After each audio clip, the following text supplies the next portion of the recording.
This video has been a long time in the making. The question is the D21 Hardbody a 240SX in disguise? My answer is no, and I'll tell you why. So, Junior from North Fork Networks contacted me and wanted to give my opinion on a video that he made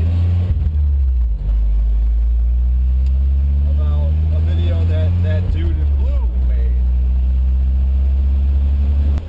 So what makes people think that the D21 Hardbody is similar to the 240SX? Well, there's a few things that it could be. For one, they share a similar engine. They both share a 2.4 liter four-cylinder. They have the 12-valve system, single overhead cam, also known as the KA24E. There are subtle differences between the 240 version and the D21 version. They share a similar transmission, although the 240's transmission is a little different case. It has a different fifth-gear ratio. They're very similar in that fashion. That's pretty much all they have in common, besides being a rear-wheel drive layout and a rear-wheel drive layout. Hold on.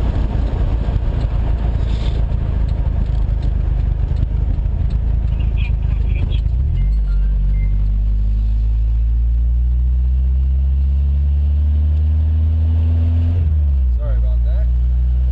You never know when you're going to run into emergency vehicles, and move over laws are absolutely imperative.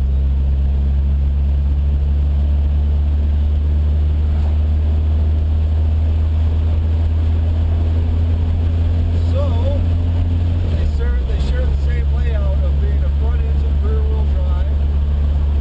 And then the final thing that I found that they share in common is that they both have the name Nissan written on them. Both from pretty much the same era, Nissan. But that's where the similarities end. So, KA24 engine, same transmission, similar transmission with a different casing. 240 transmission is longer.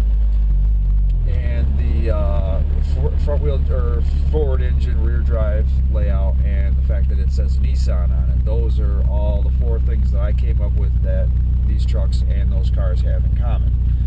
The rest of it is all differences, and the differences are vast. Suspensions are different. The whole layout in the rear is different. The fact that one's a unibody, the other one's a complete frame, full frame vehicle. Torsion bars versus coilovers. Weight differences. The list of differences is greater than the list of similarities. So you can't sit there and say that this truck is a 240 in disguise. It's not. The steering is the main thing that makes it so they are not similar.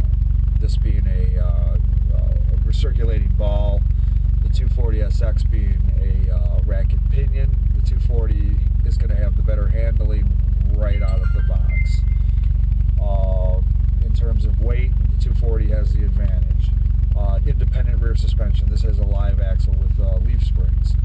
There's a lot of differences just in those categories and subcategories that make it so this truck, just to keep up with a stock 240SX in most circumstances, the truck needs a lot of modifications right out of the get-go just to be able to keep up with a stock 240. So yeah, that's my thoughts. I've been trying to put a video together for the longest period of time to try and address everything. I used all kinds of sources online, factory service manuals, personal experience, and just looking them over. If I came across a 240 in the junkyard, or if I came across a D21 in the junkyard, or one in my own possession, just comparing, you know, the categories. You know, what does this one have, and this one, you know, what's different with that one. And I'm going to say that while the D21 is very, very capable, it is also the one that requires the most amount of investment and modification in order to be able to even perform with a stock 240.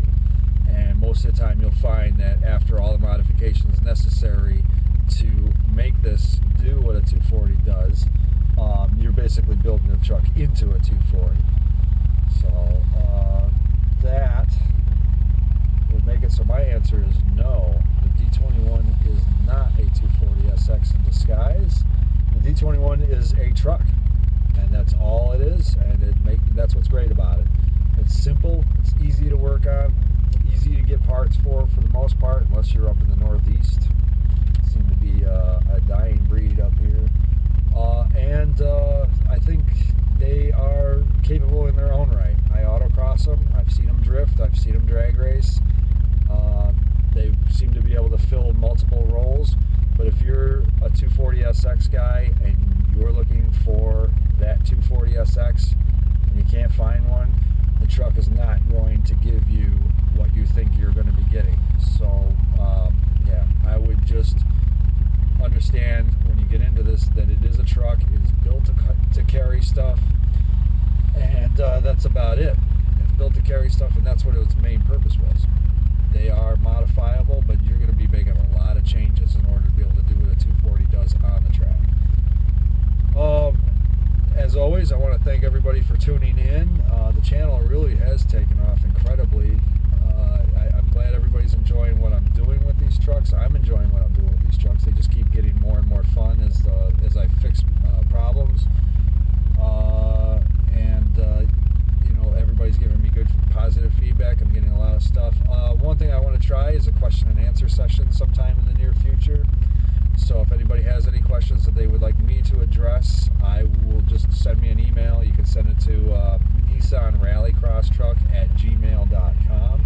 You can also hit me up in the comments. You can find me on Infamous Nissan as Foul Mouth. I'm one of the moderators there. Just hit me up if you have some questions. If I answer your question, I'll give you a shout out on the channel. I'm probably going to do this in the next month or so.